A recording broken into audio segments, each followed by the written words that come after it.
ఓటేసి గెలిపిస్తే ఓటేస్తున్న అవకాశం. ఏ నియోజకవర్గానికి వెళ్ళి అక్కడ ఉమ్మడి కూటమి సమావేశం పెడితే అక్కడ కార్యకర్తలు గాని నాయకులు గాని చాలా ఉత్సాహంగా ఉన్నారు. ప్రతి ఇంటిలోంచి ప్రతి గడపలోంచి కూడా ఈ యొక్క కూటమి 8 నెలల పాలన మీద పూర్తి సంతృప్తి వ్యక్తం చేస్తూ ఉన్నారు. అందుకే మేము ఇవాళ భరోసా ఇస్తూ ఉన్నాం.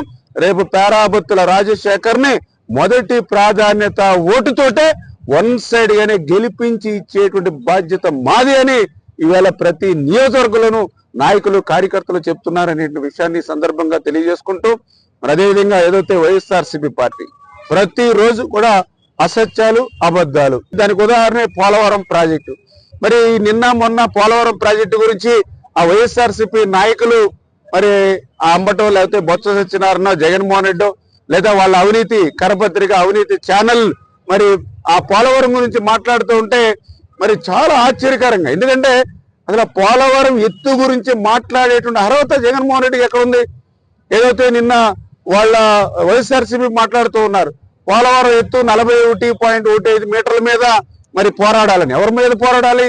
జగన్మోహన్ రెడ్డి మీద మీరు పోరాడాలి. తాడేపల్లి రాజప్రసాదం ముందు మీరు ధర్నా చేయాలి. ఎందుకంటే ఆ 41.15 మీటర్లని ఆ 45.72 మీటర్లని ఎవరు తీసుకొచ్చారు? నువ్వు ముఖ్యమంత్రిగా జగన్మోహన్ రెడ్డిగా ఉండగానే నువ్వే కేంద్రానికి ఆ 2 ఫేసులు పెట్టింది నువ్వు కదా. మేము కూడా మండలిలో ఛాలెంజ్ చేసి అడిగాం. 2019కి ముందు చంద్రబాబు నాయుడు గారే కాదు ఏ ముఖ్యమంత్రి ఉన్నప్పుడైనా సరే పోలవరం చరిత్రలో 41.15 అని కానీ 45.2 అని కానీ ఎక్కడైనా ఆ ఎత్తు ఉందా? మొట్టమొదటిసారిగా ఆ యొక్క 41, 45 అని తీసుకొచ్చిందే జగన్మోహన్ రెడ్డి. అంచేత ఎత్తు గురించి మీరు ధర్నా చేయాలి. ఆ ఎత్తు గురించి మీరు మాట్లాడాలని అంటే జగన్మోహన్ రెడ్డి దగ్గర తాడేపల్లి ముందు ధర్నా చేయాలి. ఆ రోజు 2019కి ముందు ఆ రోజు తెలుగుదేశం ఆ రోజు చంద్రబాబు నాయుడు గారు ముఖ్యమంత్రిగా ఉండగా ఆ రోజు ఢిల్లీలో అక్షరాల 55,000 కోట్ల రూపాయలకి పోలవరానికి అనుమతులు తీసుకున్నాం. అప్పుడు ఫస్ట్ ఫేజ్ లేదు, సెకండ్ ఫేజ్ లేదు, 41 లేదు, 45 లేదు. మరి ఫస్ట్ ఫేజ్, సెకండ్ ఫేజ్, 41, 45 తీసుకొచ్చింది నువ్వు. అంచేత ఇటువంటి మోసం దగాతోటి ఇవాళ ఏదైతే జగన్మోహన్ రెడ్డి ఆ రోజున ఎక్కదు మరొక్కసారి ప్రయత్నం, ఇవాళ డయాఫ్రమ్ వాళ్ళు ఇవాళ మళ్ళీ మేము నిర్మాణం. ఎందుకంటే ఆ రోజు 18 నెలలు చంద్రబాబు నాయుడు గారు శ్రమించి ఆ రోజు మరి 330 కోట్ల రూపాయలతోటి డయాఫ్రమ్ వాళ్ళు నిర్మాణం చేస్తే నువ్వు వచ్చిన తర్వాత ఏం చేస్తావు? 2020 ఆగస్టు అంటే నీ పాలనలో మేము శ్రమించి నిర్మాణం చేసినటువంటి డయాఫ్రమ్ వాళ్ళని ధ్వంసం చేశావు. ఆ రోజు ఏం చెప్పారు మీ మంత్రులు? పోలవరం ప్రాజెక్టు ఎప్పటికీ పూర్తవదు, పోలవరం ప్రాజెక్టు నాకే అర్థం కాలేదు కాబట్టి ఎవరికీ అర్థం కాదు అని చేత ఎప్పుడు పూర్తవుతుందో చెప్పలేమని చెప్పారు మీ మంత్రులు. నువ్వు ముఖ్యమంత్రి, నువ్వు కూడా అసెంబ్లీ సాక్షిగా ఏం చెప్పావు? 2020 జూన్ అన్నావు, 2020 డిసెంబర్ అన్నావు, 2021 జూన్ అన్నావు.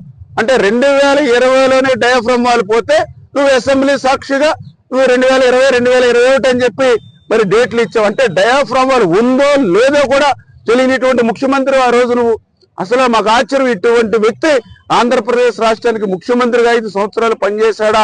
ఇంత విధ్వంసం చేసిన వ్యక్తి, ఇంత ధ్వంసం చేసిన వ్యక్తి ఈ రాష్ట్రానికి ముఖ్యమంత్రిగా ఉన్నాడని అంటే మరి ఈవేళ చాలా బాధాకరం. అందుకే నీ 5 సంవత్సరాల పాలన 20 సంవత్సరాలు వెనక్కి ఈరోజు ఆంధ్రప్రదేశ్ రాష్ట్రానికి తీసుకుపోయినటువంటి పరిస్థితి. మీకు నిజంగా ఏది మాత్రం సిగ్గున్నా ఇవాళ పోలవరం నిర్వాసితుల దగ్గరికి వెళ్ళండి. ఇవాళ నిర్వాసితులు చెప్తూ ఉన్నారు ఆ రోజు 2016లో చంద్రబాబు నాయుడు గారు ఉన్నప్పుడే 830 కోట్లు నిర్వాసితులకు ఇచ్చారు. మళ్ళీ 1000 కోట్ల రూపాయలు మళ్ళీ చంద్రబాబు నాయుడు గారు ముఖ్యమంత్రిగా 2025లో ఇచ్చారు. ఆ రోజు ఈ రోజు కూడా నిర్వాసితులకు ఇచ్చింది చంద్రబాబు నాయుడే.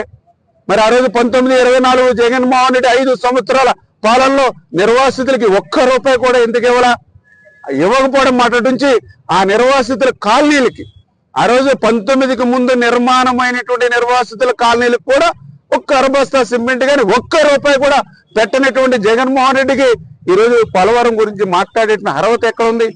ఆ రోజు కూడా మీరందరూ చూశారు జగన్మోహన్ రెడ్డి పాలనలో నిర్వాసితులు రోడ్డు ఎక్కి మమ్మల్ని తెలంగాణలో మా రాష్ట్రంలో మమ్మల్ని కలిపేయండి అని ముంపు మండలాల ప్రజలు నిర్వాసితులు రోడ్డు ఎక్కారంటే నీ పాలన ఎంత దారుణంగా ఆ రోజు కొండల్లో గుట్టల్లో గుడారాలు వేసుకుని ఏ రోజు ఏ పాము వచ్చి కాటేస్తాడో, ఏ పిల్లవాడు ఏ గోదావరి నీటిలో కొట్టుకుపోతాడని భయంతో బతికారు నీ 5 సంవత్సరాల నీ రాక్షస పాలనలో.